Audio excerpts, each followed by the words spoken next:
The alarm screamed, one of those old-fashioned clock things that annoy the crap out of you.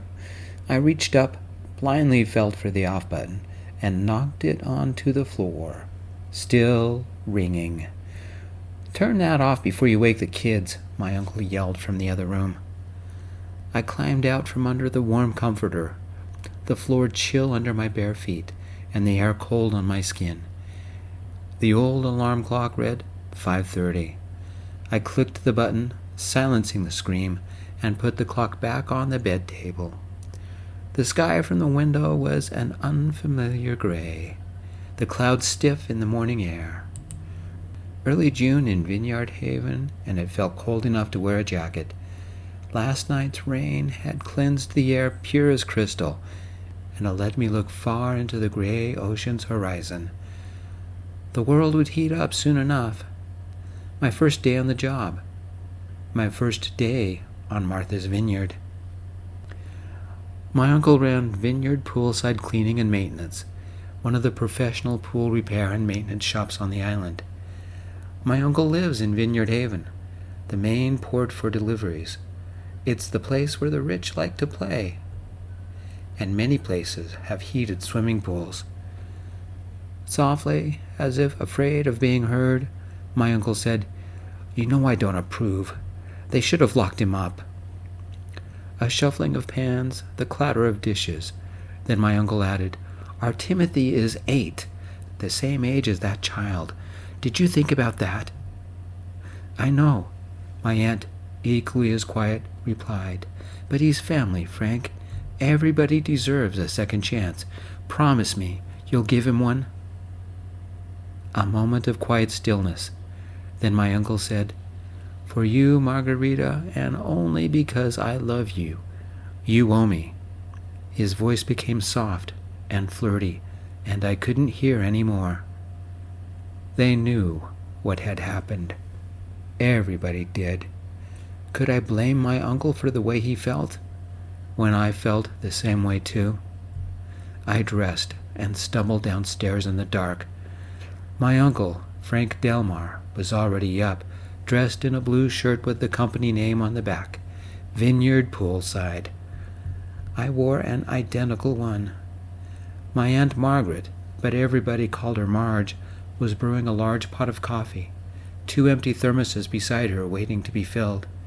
She had already packed 2 containers with sandwiches, apples, and slices of last night's pie. "Thanks," I mumbled, my mouth widening in the biggest yawn known to man. "Don't worry, Spike. You'll get used to 5:30 soon enough," my aunt said. A teasing grin tickled her face. She was Mom's older sister, though her 2 kids were much younger than me. Spike, my nickname from my glory days, when I played football back in high school and college. Life had been better then, before I royally screwed up. "You guys get up this early every day?" I mumbled, as my aunt set in front of me a plate of eggs, red pepper hash browns, grapes, baked beans, and fresh baked bread smeared with strawberry orange marmalade she had made herself. My uncle had his own plate. "Every day," Uncle Frank said, "even weekends." "But you don't work then," I said. My aunt took a seat with a plate for herself. "Best time of the morning. The kids won't get up for a couple of hours, which leaves a lot of time to get things done." I glanced at the clock on the wall behind her. Almost 6. My uncle talked about stopping off to the DIY warehouse before hitting this morning's first client. I stared at the window, mindlessly not hearing what he said. The sycamores had parted, gifting us the incredible view Martha's Vineyard was famous for. Not quite dawn, the silvery sky shimmered with a touch of apricot. The gulls cried above the pale gray ocean, its gentle swells rocking the boats moored in the cove. Its beauty sung, a postcard of a dream I could never share, never dared ask for, did not deserve. Yet, here I was, the prodigal son trapped in a paradise I'd never been to, my soul cold, alone, adrift. The coffee bitter on my tongue, the marmalade tangy and citrus. A new start in a new land, far from the pain I had caused. I didn't know if I was here to fix pools, or fix myself, or do penance. It felt impossible. My aunt kissed me as we left, her eyes holding back the concern. "It's going to be fine, and I'm glad you're here," she murmured. My uncle and I climbed into his truck, a Ford four-door blue F-350 with the words Vineyard Poolside on the door, the bed filled with half a dozen plastic containers packed with tools and supplies. A scuba tank and mask was strapped into one of the back seats. "Martha's Vineyard has 6 main towns and a few villages, all close to each other," he said. "The whole island is only 96 square miles, so we can easily drive to every town. But we don't. It's Up Island, West Tisbury, Chilmark, and Akina on even days, and Down Island, Vineyard Haven, Oak Bluffs, Edgartown on odd days. Special cases can happen, like today." We rode for 10 minutes, not speaking, until we stopped at DIY Warehouse. We have those back in Vegas. Even here in this rich man's playground, people still like to play handyman. Our first stop was the Chesterton Manor in Chilmark. Chilmark is known for its gentle rolling hills. The manor's owner, a 60-ish woman, wrote romance novels, was on the Times bestseller list, and had a heated pool with a long crack on the bottom. I watched as my uncle donned the scuba tank, dove underwater, and examined the damage. He surfaced, told her what was needed, and she handed him her debit card. We spent an hour patching and replacing damaged tile. My uncle did the work. I handed him supplies. The next client was also in Chilmark, but this time in Menemsha, a little fishing village. The air smelled of fish guts, while an 8-year-old boy rolled around on a bicycle. I heard the scream in the back of my mind. I froze. I nearly screamed. I was back in the car my parents had given me for graduating high school. The green Nissan with the beige seats, popcorn flying everywhere. My uncle dragged me away, forced me into the truck, and handed me a Snickers bar. "Eat before you pass out." The stone 2-story manor had a small heated pool. The filtering system had gone out. Once again, I handed my uncle the tools while he worked. I was walking back from the truck when the owner quietly said, "That him?" I knew immediately they were talking about me. "Yep," my uncle flatly stated, no emotion in his tone. "Wouldn't know what to look at him, but it's him. He looks like his picture, except more serious." "My wife says he's family," my uncle stated. "Needs a second chance." "We would have left his arrogant ass to rot," the owner said. My uncle grunted. The darkness threatened me again. I heard the scream in the back of my mind, the green Nissan, popcorn flying all around. I can't escape what I did, even 2,700 miles away. The internet had seen to that. Nothing like watching someone self-destructing in one disastrous night. We had lunch, the silence between us painful. Then it was off to vibrant and colorful Oak Bluffs, famous for its gingerbread cottages. It's part of Down Island, but it was the special case my uncle had mentioned. My uncle didn't look at me as we began the drive. "We're heading for an old place lost in legends, Raintree Manor. Nobody's lived there for at least a decade." "So it's a junk heap?" I asked. "A couple bought it and are renovating it, including the old pool and eventually the grounds," my uncle replied. "They want to know if the pool is salvageable, or if it should be dug out and started from scratch." "Why go to all the work?" I asked. "It's considered a historic treasure," my uncle said. "A famous star from the 1950s built it nearly 75 years ago." Striving to enter some semblance of conversation, I asked, "Which star?" "One of Elizabeth Taylor's beaux," my uncle said. "Montgomery Clift." You'll appreciate this. He was one of Hollywood's closeted stars. Most people didn't know he was gay until after he died. Hollywood sure has changed, I mumbled. My uncle sort of smirked, but he continued. Locals say the house got its name after Raintree County, one of the films he shot with Elizabeth Taylor. Supposedly, he holed up here to recover after the car accident that almost killed him. Rumor has it, he helped design the pool himself. The silence enveloped us like a winter's wave. We didn't speak until we pulled up to a time-worn iron gate rusted open. A faded plaque covered in vines read, Raintree Manor. Up a short hill was a 2-story weathered craftsman house with scaffolding on the side. We drove over the ragged concrete drive, overgrown with weeds, careful of the potholes. 2 vans and a truck had beaten us there, with a couple of workmen on the scaffolding scraping old paint. The walls were a mishmash of color splotches, gray bare boards, and odd dingy teal, and hints of primer. The yard was a collection of tire prints and flattened weeds. The pool was in the back. One of the workmen walked towards us. This your nephew? His glance was tolerant, but barely. I swear the conversation went word for word like the first one. Everyone had heard about me. No one wanted anything to do with me. I didn't want anything to do with me. I heard the scream in the back of my mind. My hands on the steering wheel of the green Nissan, popcorn flying everywhere, the beer falling off the passenger seat, leaking onto the floor. Why hadn't I used the cup holder? Why did I even have an open beer in the car? A dog barked, joyful, rich, forcing me back to the moment. Luz, get back here. Someone grab the dog, a woman yelled. A golden, long-haired mutt ran towards me, tongue lolling out the right side of its mouth, its golden tags jangling.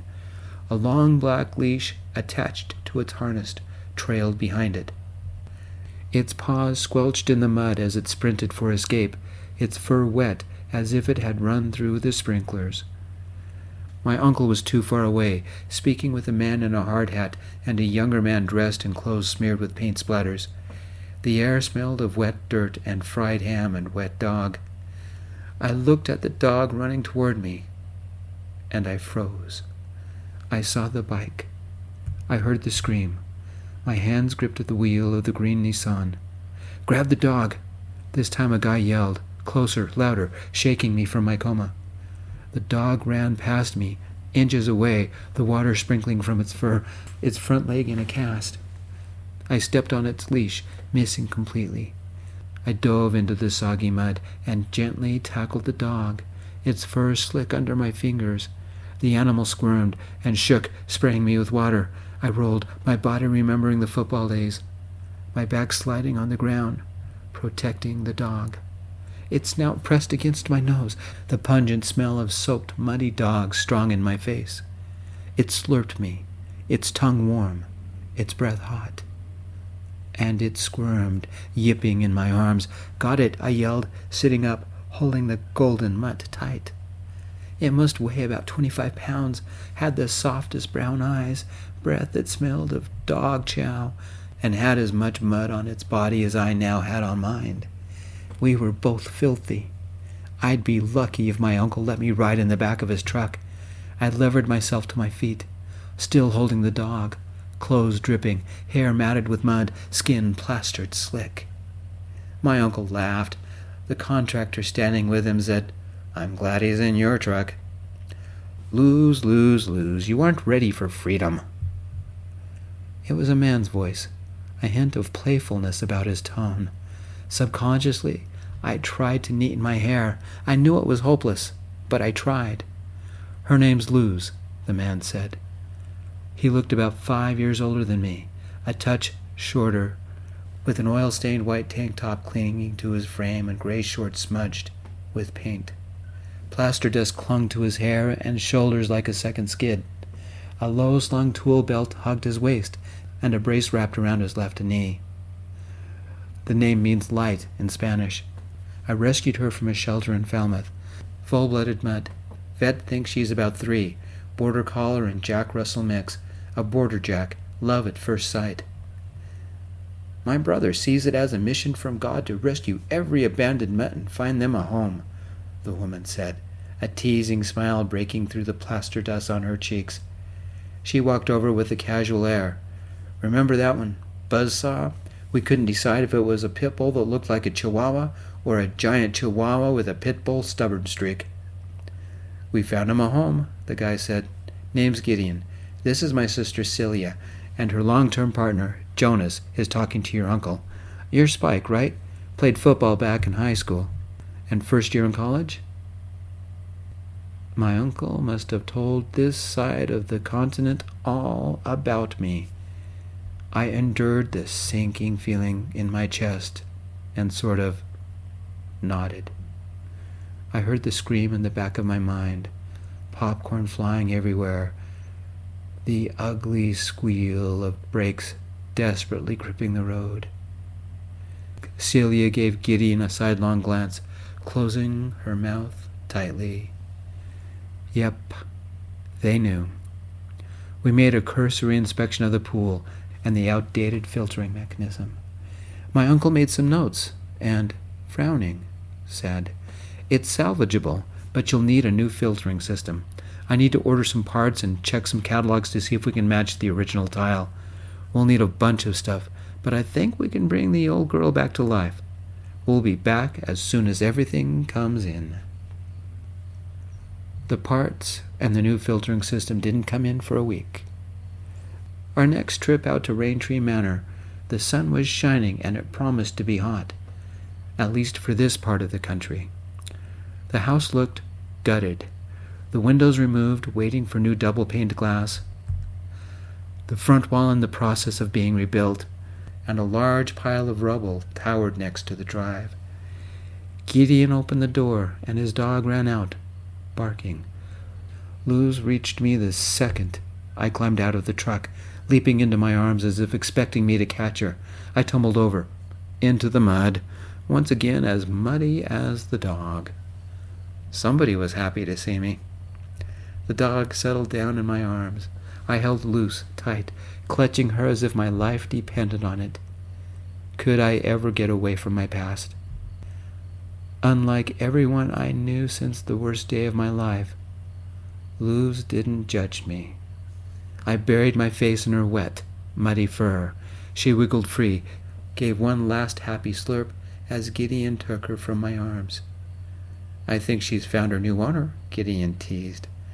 Luz is a good judge of a person, and she likes you.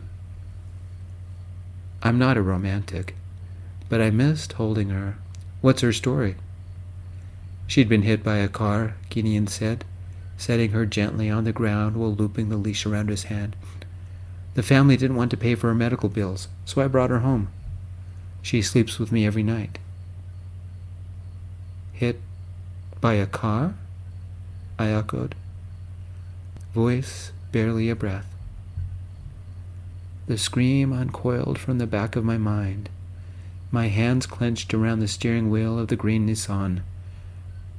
The flurry of popcorn, the sharp tang of beer spilling onto the floor, red and blue lights blooming in the rear view, a child's bike, twisted, the wheels spinning, a woman screaming, "Is he dead?" The horror in my chest, thick and unmoving, the little body lying in the road. The little body lying in the road. The little body lying in the road. Then sitting up, taking a deep breath, and the scream I will remember for the rest of my life. Kids these days never pay attention, my uncle muttered, a note of irritation tinting his voice. He spoke to me as if he were explaining to a child. "Spike, I don't like repeating myself. You will go into the pool and see why it isn't draining. Understood?" I glanced about. Everybody stared at me. The brother and sister, her husband, the contractor, my uncle, even Luz. They all had seen the freak I had turned into. "Yes, Uncle. Just tell me what I need to do." I glared at my shoes as if I could force the shame I felt into them. Gideon glanced at his sister, mouth slightly tweaking into a smile. She said, "I'll get us all some lemonade." Luz strained at her leash in spite of her broken leg. I knelt and ruffled the fur on her head. The pool was half filled with muddy water. It once had been a Grecian paradise with columns, statues of Greek gods and athletes, a symbol of ideal masculinity. I helped my uncle get the gear from his truck, stripped my shirt off, and climbed into the cold, murky water.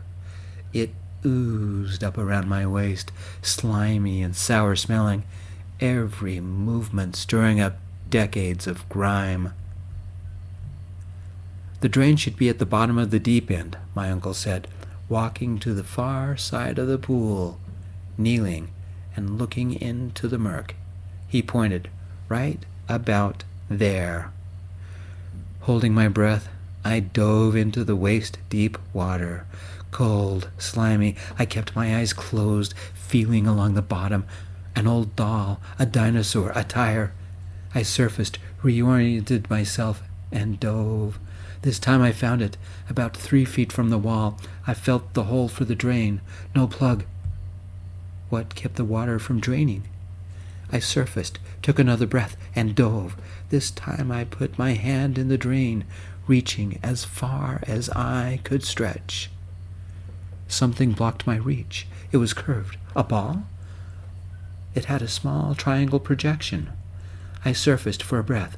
There's something inside the drain, like a ball or something. I can reach it, but I can't grip it. My uncle paused. "About how big is the drain?" "I can get my arm in," I responded. He returned a minute later with a couple of tools from the truck, a PVC hook and a 3-foot flexible grabber claw. "Try these. I'm going to survey the rest of the pool. Give me a hand with the utility pump first." I helped haul the pump from the truck, attached the hoses, placed it near the pool, with one hose feeding into the pool and drainage going out to the gutter. Uncle Frank plugged the pump into an outside socket, and it started pumping with the disgusting water out of the pool. It would take hours. I took the PVC hook and attempted to pry the round object loose. Gideon and Luz paused above me, looking down. He shook his head, looked at the dog, and took his shirt off. "You want some help?" Luz barked. "No, I've got this. Besides, it's revolting down here." I trailed my hand through the water, waving away some sort of algae. "I've seen worse," he said, and slid into the mess beside me. He grimaced, looking at me as if he wondered, "What have I jumped into?" Luz whined on the edge, pawing as if she wanted to jump in with us. She didn't. Smart dog. Gideon leaned against the pool wall and looked at me. Seriously looked at me, as if trying to read my mind. "Back then, a few minutes ago, an anxiety attack? Bad one?" "You don't want to get to know me," I said. "Why not?" I almost said, "I'm not worth it," or "I'm too broken to bother with," but I didn't want to admit that out loud, so I simply shrugged. "So tell me a story," he asked. For a moment, I didn't say anything, a little nervous about sharing, but my mouth blabbed anyway. My therapist called it PTSD, caused by the trauma of that night. What happened? I gripped the PVC hook, staring at the chugging pump at the other side of the pool. "You have to understand. I played football in high school, was a linebacker on the college team. I had everything going for me. And then I didn't." "You'll have to explain that," he said. It was my 20th birthday. My boyfriend at the time had taken me out to eat and a movie. Gordon's Gourmet Burgers, and then we saw that new Batman movie. Had popcorn, smuggled a couple of beers, and stuff. "Sounds normal," Gideon said, fidgeting with the claw. I dropped him off. I didn't need to tell Gideon about making out for an hour. Some things should remain private. We'd had a couple of beers, and like an idiot, I left an open can on the passenger seat. Our leftover popcorn was next to it. My voice wavered as I relived that night. Again. The gaping pain in my chest surged, a wound that had never fully healed, and never would. Gideon must have heard the click in my voice because he stopped moving, and his gaze held sympathy. It was midnight. People aren't supposed to be on bikes that late, not kids. He shouldn't have been there. I didn't see him. I hit him, knocked him onto my hood, and then he fell off. He didn't move. The pain made it hard to talk. I paused before softly saying, I remember his scream. It's always there. I stared into the dark murk, seeing only that night, seeing the never-ending shame, the endless pain. The police called my parents, said I was in shock. Anyway, the officers took me to holding, processed me, and I spent 4 days in jail until the judge saw me. I pled guilty, so there was no trial. Were you sentenced? Gideon asked. Since it was a first-time offense with no fatalities, I got a year of mandatory drug rehab, 500 hours of community service at a halfway house for recovering alcoholics, and a $5,000 fine. They also suspended my license for a year. Then the boy lived? I thought I had killed him until I was released on bail. I closed my eyes as if seeing that news feed for the first time. The headlines read, "Drunk football star runs over a child." It went viral, but it told me the kid had survived, had a broken leg. I took a breath, slid the PVC hook into the drain again, angling it toward the stubborn lump. Everybody saw the damn article. Made me look like a drunk sociopath. Nobody wants anything to do with me anymore. I know I've screwed up really bad. I know someone got hurt. I've done everything I know how to do to make up for it. It doesn't matter. Nobody gives me a chance. They see me as a monster. I wiped my eyes with the back of my hand. Gideon stood beside me, silent, watching the water swirl around our waists as the pump slurped in steady rhythm. I tried the claw again. The object shifted, just a whisper, but I felt it. I twisted the handle. Claw extended. It slipped free, and then dropped back into the drain. Almost had it, I said, leaning against the wall. Ideas? Gideon took hold of the PVC hook, saying, "Let's try this, together." I placed my hands next to his, and we spiked the hook into the obstruction. Hard. We couldn't see it, not through the murk, only feel. "Turn it a little to the right," Gideon said. "A little deeper," I replied. The hook caught on something. We both concentrated, feeling deeply. Click, we felt it through the handle. "Gently," I whispered. It gave. It came out of the drain with a squelch. With both hands, I plunged into the grungy water and grasped the submerged shape and pulled. Not smooth, not easy, but it moved. Gideon knelt beside me, hands joining mine on the whatever it was. The suction broke with a slow, sucking slurp, like the pool itself was exhaling something it hadn't meant to keep. I staggered back, almost slipping on the slime. Gideon did slip, both of us laughing. I held our trophy, a rocky lump, pitted with age, dented by all our attempts to retrieve it, encrusted by years of dirt, slime, and neglect. We washed it in the filthy water. It took a second to see it clearly. A sculpture. Probably marble, hollow-eyed, classically handsome. The fist-sized head of a Grecian athlete. Maybe Apollo, maybe no one at all. Its nose was chipped, hair cracked. A stab wound from the pike had torn into its jaw, biting deep into the neck. Gideon stared, panting. "Whoa, we did it!" I stared at the empty eyes, my fingertips tracing the chipped features. It was beautiful once, revered, maybe still was, in a tragic way, but now it was just a face without a body, dragged from the muck, grinning slightly, in ruin. Luz barked and wagged her tail like she wanted to join the fun. She jumped from the edge, and somehow I caught her while still holding the head. I cradled her in my arms for a moment longer, then trudged to the pool's edge and set both the dog and the head out of water's way. "Uncle, we found the blockage," I yelled. A voice yelled from the pool shed, my uncle installing the new filtration system. Better you than me in that filth. The shed was set back from the pool, disguised with ivy.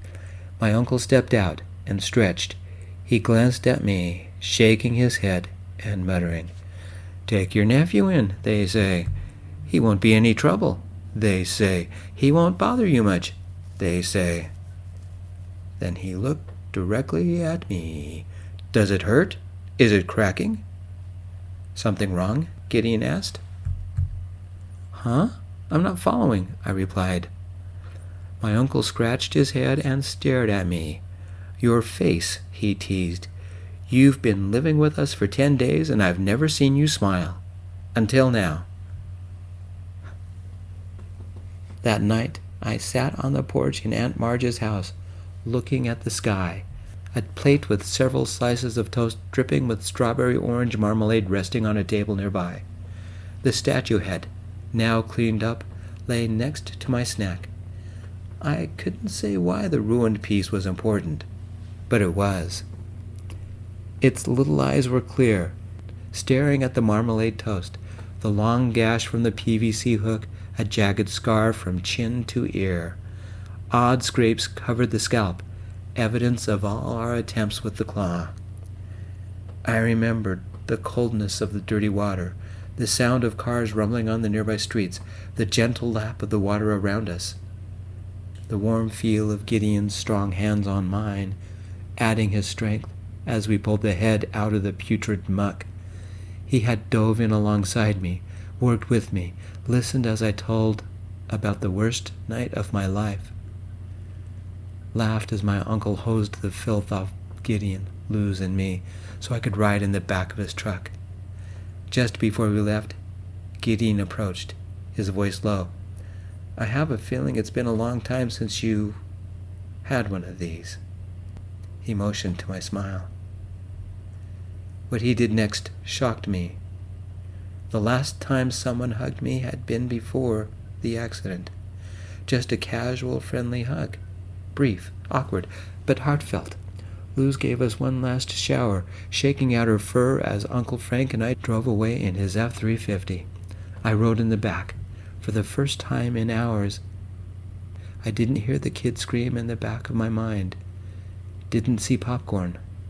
Just silence. When we finally arrived home, as I climbed out of the shower, I overheard Aunt Marge. "My sister doesn't want Spike back. Says it's too embarrassing having him around. Neighbors won't stop talking, and she wants to know if we can keep him longer than the summer." My uncle grunted. My hands clenched around the green Nissan steering wheel. I heard the scream in the back of my mind. The popcorn bounced around me. I wouldn't give in, not this time. I pictured my hands trailing through Luz's fur, Gideon's hands warm on mine, his hug, the bright way his eyes looked at mine even after he knew my shame. My parents didn't want me around. My aunt did. My uncle, maybe. Luz loved me unconditionally. Where did Gideon fall? My phone trilled with an incoming text. A picture from Gideon. Luz, cleaned up, her leg free of the cast, tongue lolling out of the right side of her mouth. The caption read, "Just remember, somebody loves you. She has a tongue and is not afraid to use it." I clutched my phone, unexpected tears bubbling in my eyes. I finally sent back a simple, "Thanks, I had fun today." "About time," he responded. He sent a second picture, Luz, Gideon, and me getting sprayed with a hose and laughing. For just a second, the shadow had lifted from my eyes. I was like me, like I was before. the forgotten me.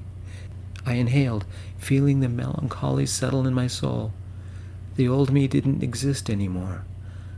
What did exist? I stared at the ruined statue head. Who cared if I even existed? The picture of the three of us laughing stared back at me. My aunt did. Maybe my uncle. Luz loved me. Gideon had accepted me. Maybe it was enough. Gideon's sister must have taken the picture. My lifeline. Something to live for. I took a bite of strawberry marmalade and looked at the picture. It had been more than a year since I did what I did next. My hands trembling, my throat dry. I texted, "Do you want to get pizza sometime?" Heart beating fast, I sent it. The little dots blinked. He'd say no. Of course he would. Even my old friends didn't want anything to do with me. I shouldn't have sent it. It's just another rejection. Incoming text. I was afraid to look. But I looked. What kind do you like? Canadian bacon and mushroom with extra sauce for dipping. You? Anything with bacon.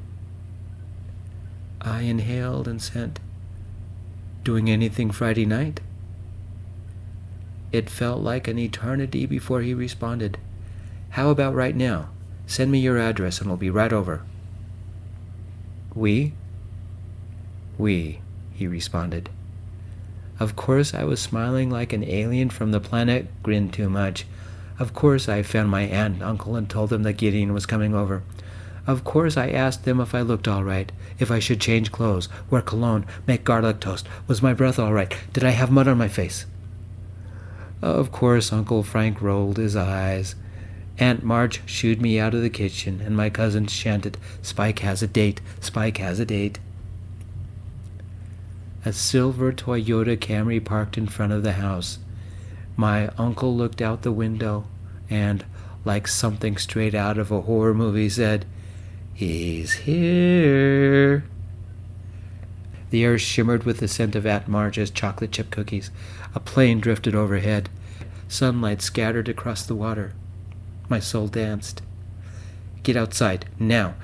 My aunt's gleamed as she gave me a little shove toward the front door. "Smile, have a good time." "Time to smooch some romance, lover boy," Uncle Frank added with a smirk. My cousins laughed. "Frank," my aunt squealed, swatting at him with her apron, "not in front of the children." I walked outside, only to be greeted by Luz jumping from the open car window and loping up to me faster than a taxi back home. I caught the dog, enduring and laughing as she covered my face with slurps every part in under 3 seconds. Gideon laughed, holding a pizza box and a 6-pack of root beer. "Room for me in there?" After 5 minutes of awkward small chat, we shared pizza, relaxed, and talked about dogs, about pizza, about movies, anything. We took Luz for a walk around the streets, enjoying the silence shared, the camaraderie, and when we finally got back to my aunt and uncle's place, we stood on the porch, the remains of the pizza on the little table. Gideon took my hand. Luz had a lot of fun tonight. I know she'd like to see you again." "I like that," I whispered, voice breaking on words I hadn't said for a long time. "So would I." He hugged me, his arms tight, holding me together. "Luz thinks the world of you," then added, intimately, whispering, "We'll help you get through this." We leaned in together, an odd, hesitant kiss that erupted in giggling. "I'm, out of practice." I tried not to stare at his eyes, at the delight inside them, inside my heart, at the joy chasing the shadows away. Our next kiss lasted until my cousin started laughing at us through the window. My uncle dropped me off at Rain Tree Manor every day and gave me daily tasks. I want you to scrape off the old tile and clean the pool up. It must be ready when the new tile comes in." He left me with a long scraper, a couple of heavy-duty putty knives, and something that looked like a 5-foot tire iron with a flat chisel on the end. "The whole pool?" I asked. "By yourself," he replied. "That will take forever. Why?" He smirked, only saying 4 words: "Wax on, wax off." I must have stared at him like he was crazy, but Uncle Frank only chuckled and drove away. He'd special ordered a tile that was close to the original. The plan was to restore the pool as close to the original design as possible. Similar tiles, cleaned and restored statues, sparkling as if waiting for Montgomery Clift to dive in. After 2 days of scraping, sweating, and hauling in a new water heater with Gideon, while Luz napped beside me, I finished. I dragged out the last of the old tile and stared at the swimming pool's blank walls. Done. I hoped Uncle Frank had a reason. My arms ached like I had a workout, and my mouth tasted like plaster. It was a good, satisfying ache. Gideon knelt above the pool wall. Frank called, "He's running late. Why don't you get a shower and join us for dinner?" I took one last look at the blank walls. What does wax on, wax off mean? Jumping down into the dry pool beside me, Gideon took my hand. It's from an old movie, the original Karate Kid. It means train through everyday things. The character has to wash an old car and learn simple karate moves. I followed Gideon into the house. The main room had been restored, now resplendent with giant ferns, light pine trim, warm pale walls the color of white chocolate, and pale green furniture. He led me downstairs to his room, an unfinished basement with its own bath. It smelled of damp, of wood glue, and laundry soap. A wheelchair, walker, and a pair of arm braces all rested in a forgotten corner. His initials on all of them. I walked over, ran my hand over the worn walker, the faded grip of the arm braces, and glanced at Gideon. He joined me, running a hand over the wheelchair, a tender motion that displayed hidden pain. "They didn't expect me to walk again," he said, his voice quiet. "Backcountry snowboarding accident, wrecked my left knee. 6 surgeries, years of physical therapy, and I still wear a brace. Believe me, I understand PTSD. I relive the crash all the time, the hour it took for help to reach me, and that long, punishing haul in the rescue litter to a clearing where the chopper could land. Sometimes I'm still there."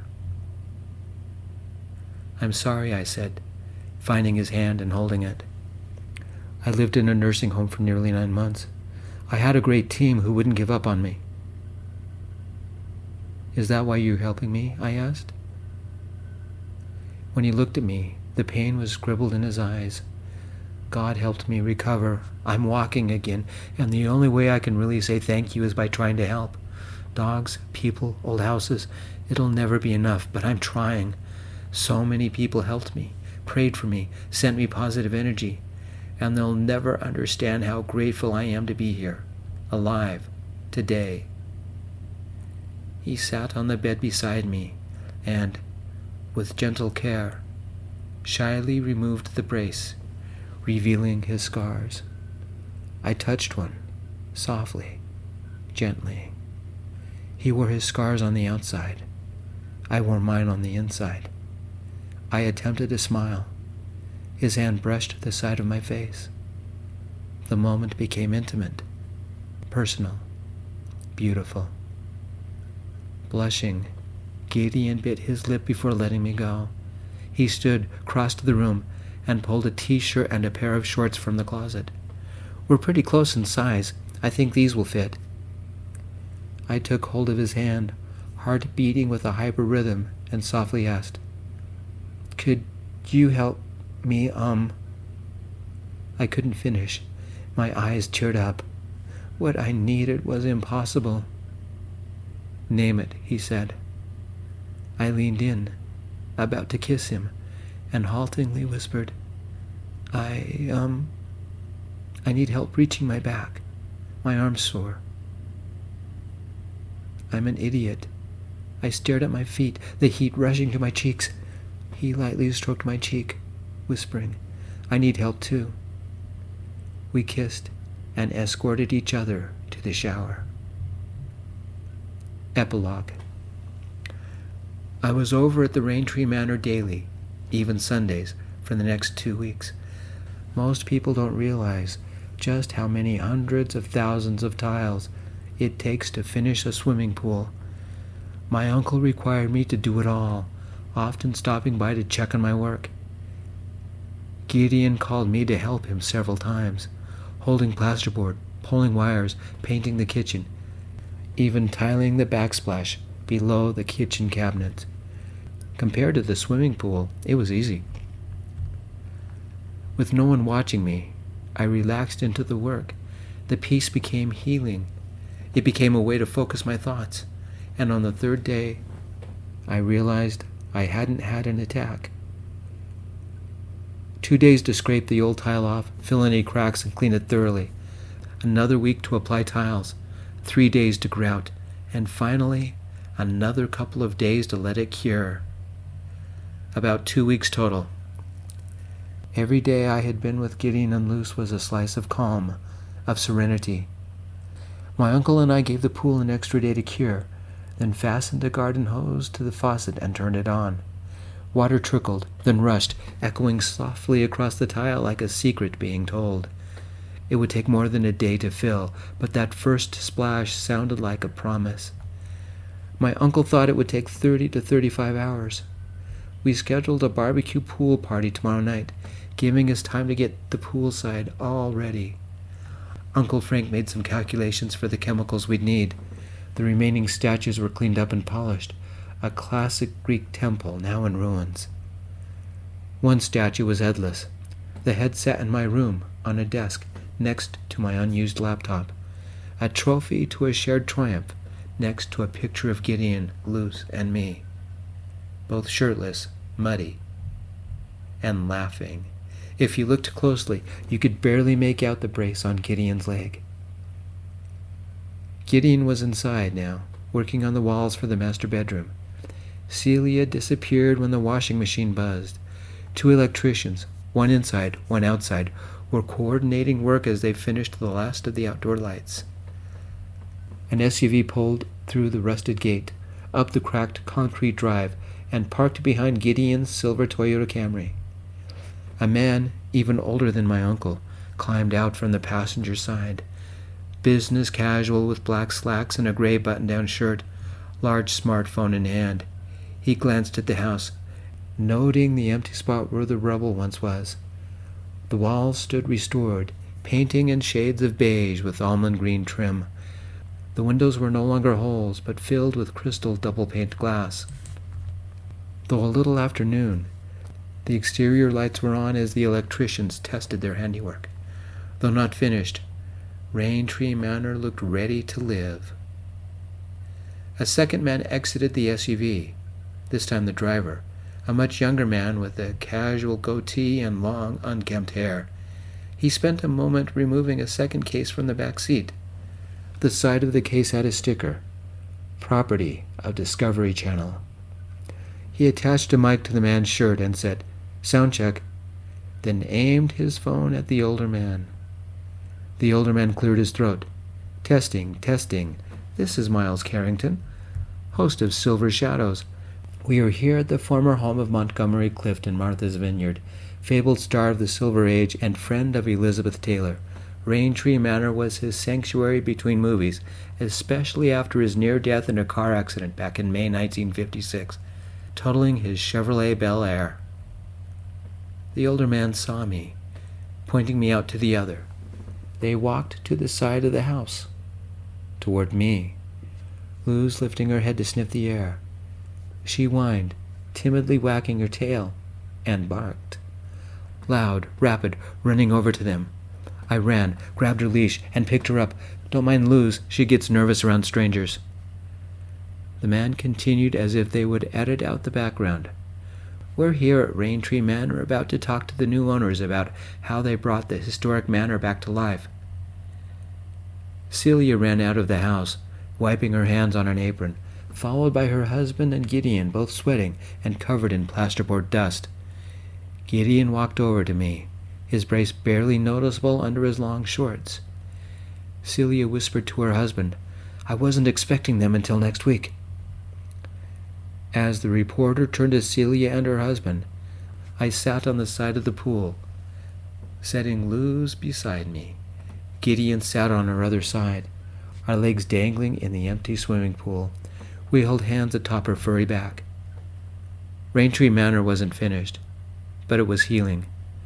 No longer forgotten, no longer broken, but had a future.